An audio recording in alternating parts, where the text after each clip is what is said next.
Real Madridmi? Ular shunchaki ayyor, ular firibgar, ular doim mag'lub bo'lishadi va shu zahotiyoq bor aybni hakamlarga yuklab, yosh bolalarcha yig'lab o'zlarini oqlashadi. Ha do'stlar, 26 oktyabr, ya'ni bugun bo'lib o'tadigan El Clasico oldidan Lamine Yamal jurnalistlarga bergan intervyusida qirollik klubi haqida aynan mana shunday so'zlarni gapirib o'tdi.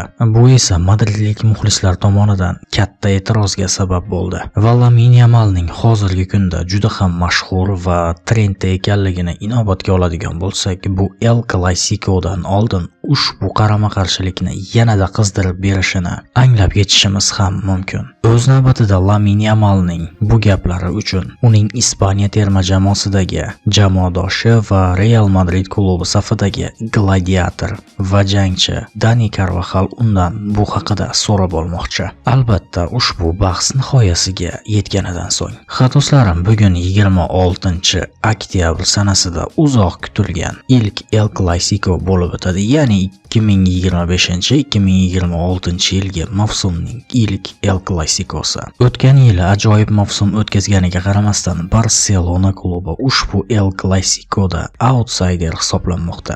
Albatta, buning esa o'ziga yarasha katta sabablari bor. Lamine Yamal jarohatdan tiklanib qaytdi va u sport formasida emas. Rafinyaning ushbu bahsda maydonga tushishi u yoqda tursin, hattoki zaxira qaydnomasiga kiritilmaganligini ham inobatga olishimiz kerak. Robert Lewandowski esa o'zining yuqori sport formasida emas va Barselona tarkibida deyarli asosiy futbolchilardan 50%gina ishtirok etadi. Ya'ni Barselonaning asosiy tarkibida teng yarim asosiy futbolchilari yo'q. Va shuni ham inobatga olish kerakki, Barselona ushbu mavsumda o'tgan mavsumdagi vahshiy va tajovuzkor futbolini namoyish eta olmayapti.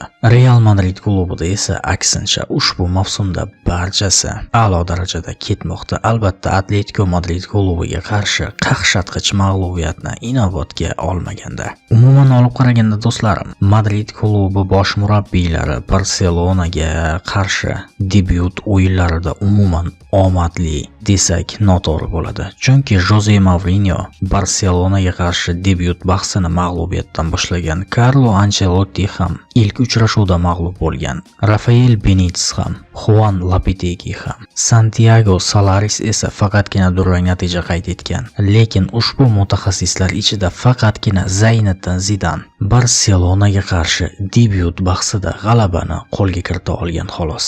Xo'sh, siz nima deb o'ylaysiz? Xavi Alonso bugun Barselonaga qarshi debyut bahsida ushbu noxush an'anani buza oladimi? Bizning shaxsiy fikrimizcha ha. Real Madrid klubi har tomonlama Barselonadan kuchli va favorit maqomida ko'rinmoqda. Va qolaversa, bahs oldidan matbuot anjumanida ishtirok etgan Xavi Alonso tarkibda muammolar yo'qligini yana bir bor ta'kidladi.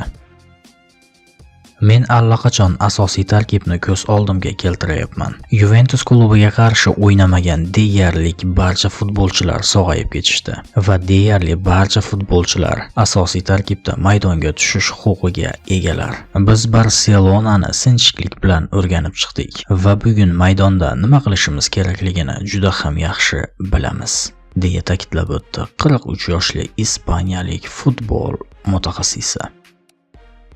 Do'stlarim, bilmadim ushbu bahsda kim g'alaba qozonadi va qanday natija qayd etiladi. Lekin aniq va tiniq qilib shuni ayta olamanki, ushbu bahsni jonli efir vaqtida bizning Telegram kanalimizda tomosha qilish huquqiga ega bo'lasiz. Buning uchun esa ushbu videorolikning opisiyasidagi va kommentariyasidagi manzil orqali o'tib RMDB Telegram kanaliga obuna bo'lib qo'ying. Chunki ushbu bahs jonli efir vaqtida aynan mana shu Telegram kanalda namoyish etiladi. Ushbu suhbatimiz unchalik ham uzoq davom etmadi. Lekin sizlarga 100% shuni kafolat beramanki, bahs nihoyasiga yetganidan keyin albatta ushbu suhbatimizni davom ettiramiz. Do'stlarim, futbolni seving va u bilan yashashda davom eting. Omon bo'ling.